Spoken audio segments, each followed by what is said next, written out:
जिंदगी बेवफा है ये माना मगर छोड़कर राहों में जाओगे तुम मगर।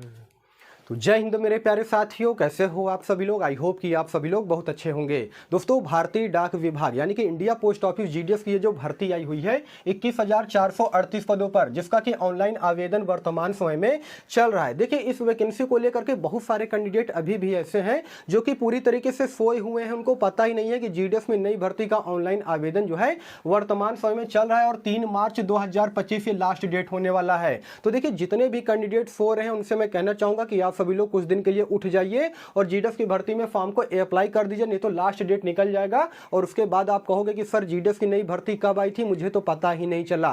देखिए दोस्तों, आज का जो वीडियो होने वाला है ना, ये बहुत ही ज्यादा वैल्यूएबल होने वाला है आप सभी लोगों के लिए, क्योंकि आज के इस वीडियो में मैं आपको बताऊंगा सेफ जोन के बारे में, हाई रेड जोन के बारे में, उसके अलावा इजी टू मॉडरेट जोन के बारे में बताऊंगा और कहां का कट ऑफ कितना जा सकता है, किस डिवीजन से किस सर्कल से आपको फॉर्म अप्लाई करना चाहिए उसके बारे में जानकारी दूंगा।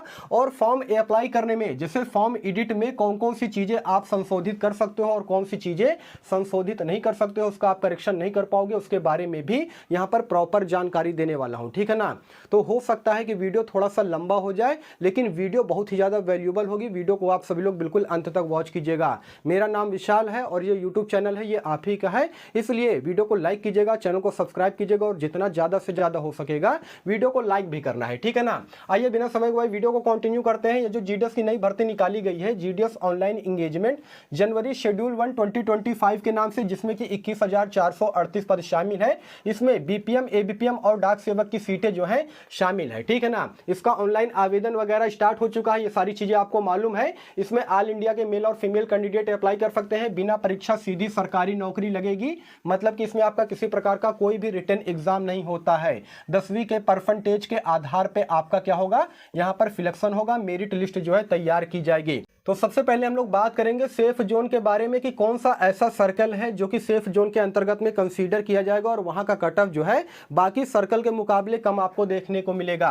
देखिए दोस्तों, जिस जोन के बारे में मैं आपको जानकारी देने जा रहा हूं ना, इसमें यह मान के चलिए कि जो फर्स्ट लिस्ट का जो कट ऑफ है वो आपको 85 से लेकर के 92% के बीच में देखने को मिलेगा। सभी कैटेगरी वालों की मैं बात कर रहा हूं। इसमें देखिए 3 कैटेगरी ऐसी है जिनका की कट ऑफ जो है कुछ हद तक कम जा सकता है, जिसमें कि पीएच हैंडीकैप है, यानी कि जितने भी पीडब्ल्यूडी कैंडिडेट है हमारे भाई बहन, उनका कट ऑफ जो है बाकी कैटेगरी वालों से आपको कम देखने को मिलेगा। उसके अलावा एससी और एसटी 2 कैटेगरी और हैं जिनका कट ऑफ आपको बाकी कैटेगरी के मुकाबले में थोड़ा सा आपको कम देखने को मिलेगा। देखिए दोस्तों, सबसे पहले मैं बात कर लेता हूं महाराष्ट्र सर्कल का, जिसमें कि आप सभी लोग को मालूम है कि यहाँ का लोकल लैंग्वेज मराठी और कोंकणी बोली जाती है। यहाँ के कट ऑफ की अगर मैं बात करूंगा ना, तो यहाँ पर फर्स्ट लिस्ट का जो कट ऑफ है वो 85 से लेकर के 92% के बीच में आपको देखने को मिलेगा, क्योंकि आप सभी लोग को मालूम है कि इस बार जो मेरिट सूची है वो बहुत जल्दी जारी किया जाएगा, 24 या 25 मार्च को। यहां पर मैं लिखे दे रहा हूं 24 या फिर 25 मार्च तक जो है इसका आपको फर्स्ट मेरिट सूची देखने को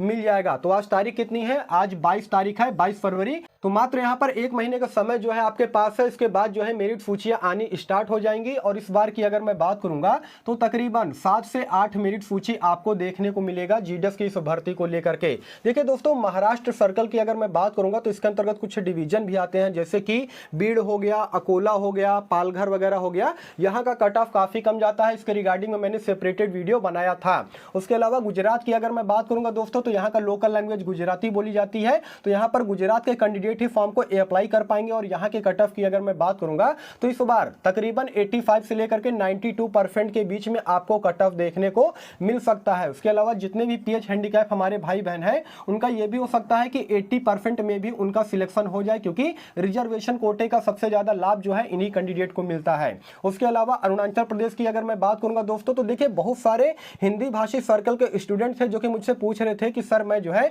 अरुणाचल प्रदेश से फॉर्म अप्लाई करूं कि नहीं अप्लाई करूं। दोस्तों देखिए, नॉर्थ ईस्ट में मैंने आपको बताया था कि आप सभी लोग अगर हिंदी भाषी सर्कल से बिलोंग करते हो तो यहां से बिल्कुल भी फॉर्म अप्लाई मत कीजिएगा, क्योंकि यहां पर लोकल लैंग्वेज सर्टिफिकेट को लेकर के प्रॉब्लम हो जाएगी। देखिए, नोटिफिकेशन में पहले ही बता दिया गया है कि 23 लोकल लैंग्वेज में से किसी एक लोकल लैंग्वेज का आपके पास नॉलेज होना चाहिए, प्लस साथ में आपके पास लोकल लैंग्वेज सर्टिफिकेट होना चाहिए, तभी आपका डॉक्यूमेंट वेरिफिकेशन जो है सक्सेसफुल होगा। इसलिए मैं कहूंगा कि यहां से आप लोग बिल्कुल भी अप्लाई मत कीजिएगा, क्योंकि यहां पर क्या होता है कि लोकल कैंडिडेट को ही प्राथमिकता दिया जाता है। नंबर ऑफ टोटल सीटें भी अगर आप निकालोगे तो हिंदी भाषी जो डिवीजन है वहां पर काफी कम सीटें हैं। उसके अलावा असम की अगर मैं बात करूंगा तो यहां का भी कट ऑफ जो है काफी कम जाएगा, और ये पूरी तरीके से सेफ जोन के अंतर्गत में कंसीडर किया जाता है, लेकिन उन लोगों के लिए जो कि यहां के स्थानीय निवासी है। बाकी अगर आप दूसरे स्टेट से बिलोंग करते हो तो आपके लिए कोई खासा ये ठीक नहीं रहेगा। यहां पर देखिए बहुत सारी अलग अलग लोकल लैंग्वेज बोली जाती है, जैसे असमिया हो गया, बोडो हो गया, गारो हो गया, खासी हो गया, हिंदी और इंग्लिश भी बोली जाती है किसी किसी डिवीजन में। तो यहाँ का भी कट ऑफ इस बार आपको काफी कम देखने को मिलेगा, समथिंग 85 से लेकर के 92% के बीच में। तो ये भी सेफ जोन के अंतर्गत में कंसीडर किया जाता है। उसके अलावा उड़ीसा की अगर मैं बात करूंगा तो यहाँ का लोकल लैंग्वेज उड़िया है, तो उड़ीसा के ही कैंडिडेट यहाँ पर फॉर्म को अप्लाई कर सकते हैं। यहाँ का भी कट ऑफ आपको तकरीबन 88 से लेकर के 90% के अराउंड में देखने को मिलेगा। और देखिए इतना ही नहीं, जैसे जैसे मेरिट सूचियां आती रहेंगी वैसे वैसे क्या है कि जो कट ऑफ है उसमें आपको गिरावट देखने को मिलेगा। देखिए 2 मेरिट सूची तक आपको जो कट ऑफ है वो काफी ज्यादा देखने को मिलेगा, लेकिन तीसरी मेरिट सूची के बाद जो है कट ऑफ में भारी मात्रा में गिरावट देखने को मिलेगा। इसलिए अगर आपके 80% मार्क्स भी है ना, आपने चाहे किसी भी सर्कल से या फिर किसी डिवीजन से फॉर्म को अप्लाई किया है, तो बिल्कुल भी मन छोटा मत कीजिएगा। हो सकता है कि किसी ना किसी मेरिट सूची में आपका नाम आ जाए, ठीक है ना। उसके अलावा नॉर्थ ईस्ट की अगर मैं बात करूंगा तो इसके अंतर्गत कई सारे सर्कल आते हैं, जैसे कि नागालैंड हो गया, मेघालय हो गया, उसके अलावा मणिपुर, सिक्किम, मिजोरम। तो दोस्तों ये सब ऐसे सर्कल है ना, यहाँ का कट ऑफ आपको काफी कम देखने को मिलेगा, लेकिन लोकल लैंग्वेज को लेकर के यहाँ पर देखिए प्रॉब्लम रहती है। साथ ही साथ लोकल स्टूडेंट को यहाँ पर प्राथमिकता दी जाएगी। अगर आप हिंदी भाषी सर्कल से जाओगे तो हो सकता है यहाँ पर आपको काफी कम प्राथमिकता दी जाएगी, साथ ही साथ लैंग्वेज का यहाँ पर आपके लिए इश्यू रहेगा, ठीक है ना। ये तो मैंने सेफ जोन के बारे में आपको बता दिया है कि यहाँ का कट ऑफ कितना जाएगा। उसके अलावा देखिए हाई रेड जोन की अगर मैं बात करूंगा ना, तो इस जोन से तो बिल्कुल भी आपको फॉर्म अप्लाई नहीं करना चाहिए अगर आपने जीडीएस की भर्ती में अभी तक फॉर्म फिल नहीं किए हैं। तो यहाँ का कट ऑफ जो है 96 से लेकर के 100% के अराउंड में देखने को मिलेगा, और 96 भी मैंने काफी कम कह दिया है। 99 से लेकर के 100% के अराउंड में इन सभी सर्कल का कट ऑफ जाएगा, जिसमें कि नंबर 1 पर दिल्ली का नाम आता है। हालांकि यहाँ का लोकल लैंग्वेज हिंदी है, सभी हिंदी भाषी स्टूडेंट जो है यहाँ से फॉर्म को अप्लाई कर सकते हैं, लेकिन आप मेरी मानिएगा तो इन सभी सर्कल से आप लोग बिल्कुल भी फॉर्म को अप्लाई मत कीजिएगा। दिल्ली हो गया, उत्तराखंड, उसके अलावा हरियाणा, पंजाब और आंध्र प्रदेश। तो दोस्तों यहाँ से अगर आप फॉर्म में अप्लाई करोगे, सिलेक्शन के चांस वैसे भी कम रहेंगे, क्योंकि यहाँ पर कट ऑफ की अगर मैं बात करूंगा तो चाहे कितनी भी मेरिट सूचियां आ जाए, 99 और 100% का ही आपको कट ऑफ देखने को मिलेगा। दिल्ली वगैरह क्या होगा कि यहाँ पर तीसरे चौथे मेरिट सूची में 96-97% का आसपास जो है आपको कट ऑफ देखने को मिलेगा, ठीक है ना। अब मैं आपको बता रहा हूँ मीडियम से लेकर के easy to moderate cut off जहां पर जा सकता है उस सर्कल के बारे में। तो इन सभी सर्कल का नाम आता है, जिसमें कि बिहार हो गया। देखिए यहाँ की कट ऑफ की अगर मैं बात करूंगा ना, तो इस बार फर्स्ट मेरिट सूची का जो कट ऑफ है आपको तकरीबन 92 से लेकर के 95% के अराउंड में देखने को मिलेगा। वहीं पर यूपी की अगर मैं बात करूंगा तो 94 से लेकर के 96% के अराउंड में आपको कट ऑफ देखने को मिल सकता है। ये सब इजी टू मॉडरेट सर्कल है, जहां का कट ऑफ ना ही बहुत ज्यादा जाएगा और ना ही काफी कम जाएगा। ये मान के चलिए कि 90 से लेकर के 95% के अराउंड में आपको इन सभी सर्कल का जो है कट ऑफ देखने को मिलेगा, जिसमें कि मध्य प्रदेश, झारखंड, छत्तीसगढ़, वेस्ट बंगाल, उसके अलावा जम्मू कश्मीर, हिमाचल प्रदेश, कर्नाटक, तेलंगाना वगैरह सभी सर्कल आते हैं। तो ये मैंने आपको बता दिया है हाई रेड जोन के बारे में, सेफ जोन के बारे में, साथ ही साथ इजी टू मॉडरेट जोन के बारे में। उसके अलावा दोस्तों अब मैं आपको बताऊंगा कि फॉर्म 8 में क्या कुछ संशोधन आप कर पाओगे और क्या कुछ संशोधन नहीं कर पाओगे। देखिए दोस्तों, अगर आपने जीडीएस का फॉर्म अप्लाई कर दिया है और कुछ ना कुछ गलती कर दी है ना, तो इसे आप सभी लोग कंप्लीट वॉच कीजिएगा, ठीक है ना। देखिए सबसे पहले तो आप अपना नेम में अगर मान लीजिए किसी प्रकार का कोई स्पेलिंग में मिस्टेक की हो तो इसे आप एडिट कर सकते हो, संशोधित कर सकते हो। उसके अलावा फादर नेम की स्पेलिंग में किसी प्रकार का कोई दिक्कत हो गया है, कुछ मिस्टेक हो गया है, तो इसे आप सुधार कर सकते हो। उसके अलावा अगले नंबर की अगर मैं बात करूंगा तो 10th का बोर्ड नेम आप चेंज कर सकते हो या फिर इसमें भी करेक्शन कर सकते हो। उसके अलावा यहाँ पर आप अगर अपने सब्जेक्ट में यानी कि किसी प्रकार का कोई भी अंक डालने में मिस्टेक कर दिए हो, मार्क्स डालने में गलती कर दी हो या फिर ग्रेड पॉइंट्स डालने में गलती कर दी हो, तो इसे भी आप सभी लोग संशोधित कर सकते हो। और कब संशोधन होगा तो 6 7 और 8 मार्च के बीच में आपका जो है एडिट विंडो ओपन होगा। तो इन 3 दिनों के बीच में आपको जो है अपने फॉर्म को संशोधित करवा लेना है, यानी कि करेक्शन करवा लेना है। तीसरे नंबर की अगर मैं बात करूंगा दोस्तों, तो डेट ऑफ बर्थ ये बहुत ज़्यादा जरूरी है, क्योंकि काफ़ी सारे कैंडिडेट जानते हैं क्या करते हैं, डेट ऑफ बर्थ में मिस्टेक करते हैं, और वो भी छोटी छोटी। जैसे कि मान लीजिए कि 2 जनवरी सन 1998 डेट ऑफ बर्थ है, ठीक है ना। तो वे क्या किए हैं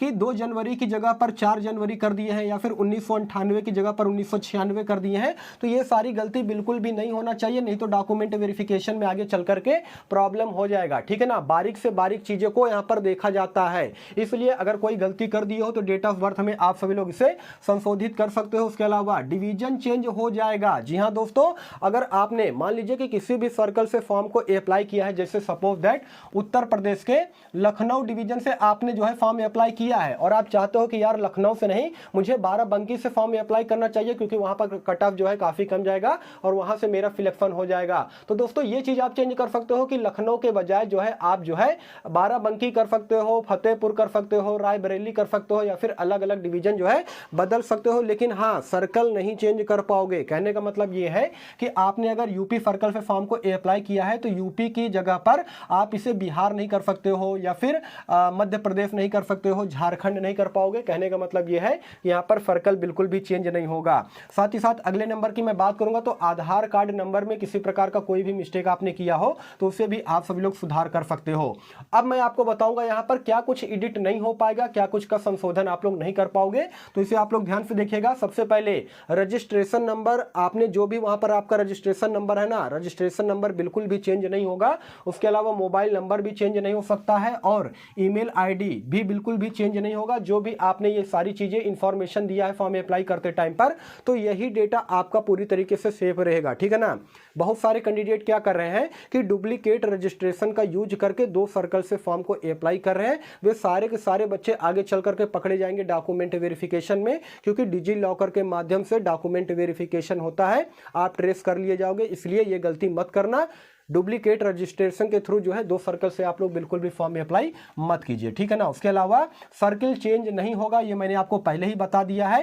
कास्ट क्रमांक संख्या नहीं चेंज होगा, यानी कि सेंट्रल लेवल का जो कास्ट सर्टिफिकेट आपने लगाया होगा तो उसका क्रमांक संख्या नहीं चेंज होगा। उसके अलावा ग्रेड या फिर ग्रेड पॉइंट्स जो है, अगर मान लीजिए आपके हाई स्कूल के मार्कशीट में है, तो आपको यहाँ पर करना क्या है, देखिए होता क्या है दोस्तों, काफी सारे CGPA स्टूडेंट होते हैं जिनको कि अलग अलग ग्रेड पॉइंट्स मार्क्स मिले होते हैं, 9.5, 9.4 या फिर 10 या फिर अलग अलग होते हैं। तो उनको करना क्या है, 9.5 से मल्टीप्लाई करके उनको परसेंटेज में कन्वर्ट कर लेना है, और वहां पर परसेंटेज में डाल देना है कि आपके हाई स्कूल में कितने परसेंटेज बने हैं, ठीक है ना। ये सारी चीजें एडिट कर सकते हो, लेकिन कुछ चीजें ऐसी हैं जो कि आप एडिट नहीं कर पाओगे, जिसके बारे में मैंने आपको यहाँ पर जानकारी दे दी है, ठीक है ना। तो दोस्तों यही सारा सब कुछ जानकारी देना था।